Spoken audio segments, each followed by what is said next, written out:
Do you know what happens when you search online for Fulton City now? This post comes up. I'm not even quite sure how to describe that feeling. We're a community of hundreds, if not thousands of people, each with countless stories and worries of our own. And you're only hearing one of them now. I cannot understand how our digital footprint could disappear overnight, but here we are, day 2 in a missing city.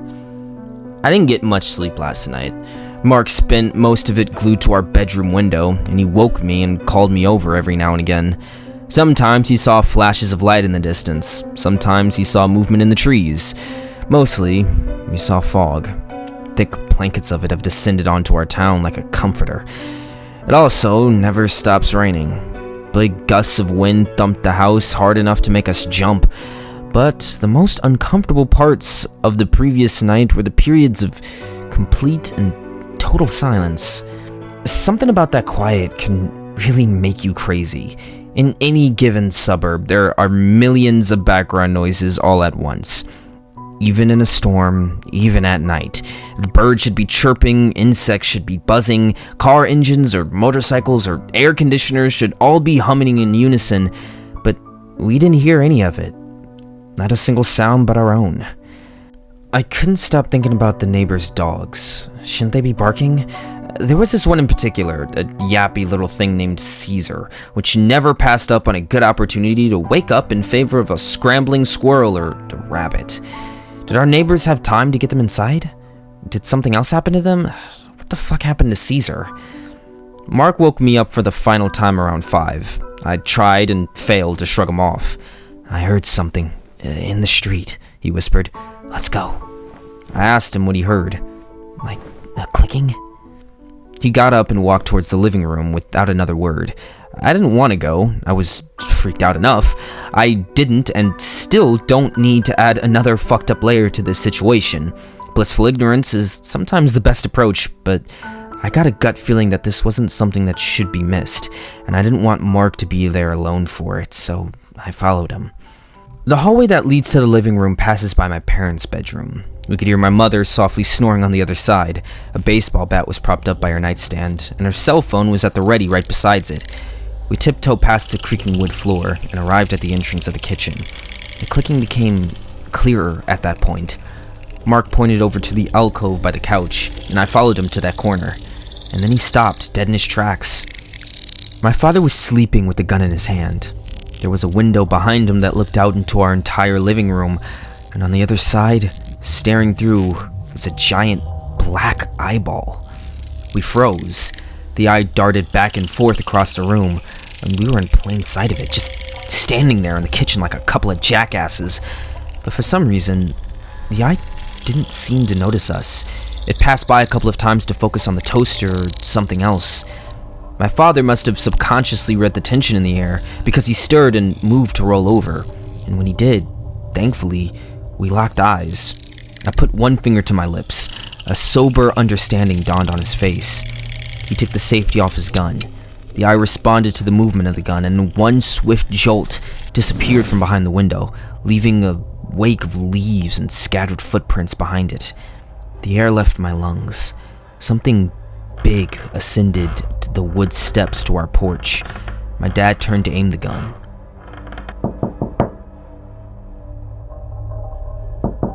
This time we didn't need anyone to tell us. We all stayed quiet. We sat in silence for the better part of the early morning. My mother awoke some hours later and got prepared to make breakfast. Only then did it feel safe enough to move around the house. Nobody told her what happened. I really didn't think we needed to. And my father certainly wasn't going to. I got the feeling from the look on his face that he would prefer to not talk about it for as long as he could. Mark returned to his spot by the window. Dad disappeared downstairs to get another box of ammo for his gun, and I helped Mom cook over the fire. And we all went about this, our different tasks, in complete and total silence. Nobody tried to fake conversation anymore. There wasn't any point in arguing about what was out there. We had enough food, we had enough water, and nobody was going anywhere. A knock came at the door just after noon. Each of us instantly stopped what we were doing. A sigh of relief echoed from the other room when the familiar voice of our neighbor, Mr. Hallow, followed. Richardson's, you in there? The door pounded harder. No time to explain, please! Can you let us in? My father walked in and stood awkwardly between my mother and the door. I could tell that he would prefer to ignore it, but she would never let him live that down. The true married man's dilemma. Please, folks. If you're in there, let us in. We don't have a lot of time. Mark shook his head. Please. Jean's hurt. My mom bit her nails. Dad gave in and reluctantly looked through the peephole. Satisfied with his view of the other side, he slid the pistol into his back pocket and unlocked the door and opened it. Oh, thank you. Mr. Hallow is a big, burly guy. He took my father into his arms and slapped his back so hard that the sound echoed from the hall. He moved over to chase my mother down for a kiss on the cheek as his wife and daughter trailed meekly behind. Thank you, he bellowed. Thank you, thank you. We didn't know if we'd see anybody else. My dad nodded awkwardly. My mom stepped up and hugged Mrs. Hallow tight. A quiet, pitiful moan escaped her lips as she did. The two of them were usually as thick as thieves. My neighbor was a nice lady, the type that never shuts up, but now she couldn't get a word out. A thin line of blood trickled behind her foot, and it didn't take long to realize or notice the source. Her slacks were cut from the ankle to the knee. My dad slammed the door. Come on, Jeannie, my mother cooed. Let's get you cleaned up. The two of them walked hand in hand to the kitchen. Mr. Hallow sat down on our couch and wiped the sweat from his forehead and t-shirt. His daughter, Alice, perched herself neatly on the arm beside him. Like I said, he said while catching his breath, it's lucky we found somebody. My father nodded again. Did you see it? Mark asked. Whatever's out there, I mean. Mr. Hallow stared back at him. He took a second before he spoke, like he wanted to pick his words, which didn't quite fit for a guy like him. One of them got in the house, he said definitively. An open window, downstairs. We trapped it in the basement. My father held up his hand. Didn't feel safe staying there, though. My father interrupted. Enough, he whispered. Take a break, Mike. Let's talk. Mr. Hallow nodded in bewilderment, and then he got up and shuffled after my father towards the living room, leaving Mark and I uncomfortably with Alice. Alice Hallow is around my age. She's short with dark hair and dark eyes. She has this awkwardly adorable round head that she covers up with a bow or pin or some other new accessory every other day. I've had a crush on her since grade school. I know that's probably not relevant, but I just wanted to point out what may later become obvious. Mark elbowed me in the ribs, but I ignored it. So, did you see anything? I asked. Like, did you see anybody out there? She paused and then she shook her head. Well, what does it look like outside? Mark asked. Normal, she answered. Kinda quiet. And you really didn't see anything? I asked again. When it started, I mean. She looked at me and shook her head, paused, and then relented. We were all inside sleeping, like you probably were. It was late, she started, or early, I don't know. My dad was upstairs, I was upstairs. My mom doesn't sleep much, so she was doing some laundry in the basement. She hesitated. I don't know what woke me up first, her screaming or the power going out. They both seemed to happen at the same time.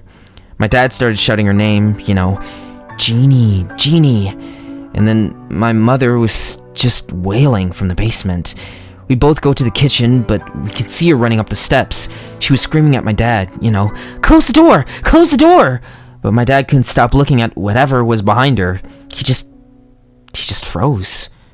Right, whispered Mark. I can't blame him. So I reached out and slammed the door just as my mom made it through, and then something wedged itself into the doorway. Holy shit, I murmured. What was it? I don't know. Something thick and sharp, like a claw, I guess. It was wet too. It left a stain. Anyway, I couldn't shut the door because of it. I was just panicking. I kicked my dad in the shin and he threw his body weight against the frame. The lock finally closed and we heard whatever it was fall down the stairs on the other side. She paused. It didn't come up again. My father reemerged from the dining room just some moments after our awkward silence. Mr. Hollow trailed sheepishly behind. So, who's ready to eat? We ate our fire-cooked meal in relative silence. All four parents made it abundantly clear through menacing stares that the topic of the shit show outside would not be discussed with children present. Mark again asked if he could go for a walk. Nobody even dignified him with a response this time. After our dishes were done and disposed of, we retreated to our various alcoves of our suddenly cramped 3-bedroom home. Mark and I went back to our room. Alice set up shop in the office with her mom. My mother retired to a bed early, and both dads sat guard in the living room. The house grew quiet again. The wind and rain finally seemed to slow down. My Stephen King novella kept me company. I couldn't help but empathize with the main character. Somewhere in between the tales of rats in armor, bat rats, and albino rats who never saw the sun, sleep came easily and comfortably under my familiar warm sheets. I woke up to a rude shaking. Alice was standing over me. She didn't say anything. I guess she really didn't have to. Mark and I rubbed the last remaining ounces of sleep out of our eyes, and we followed her wordlessly into the office. 2 cots were set up in the room. One looked disheveled, and the other one was still made. Alice pointed to the open window. Her mom was gone.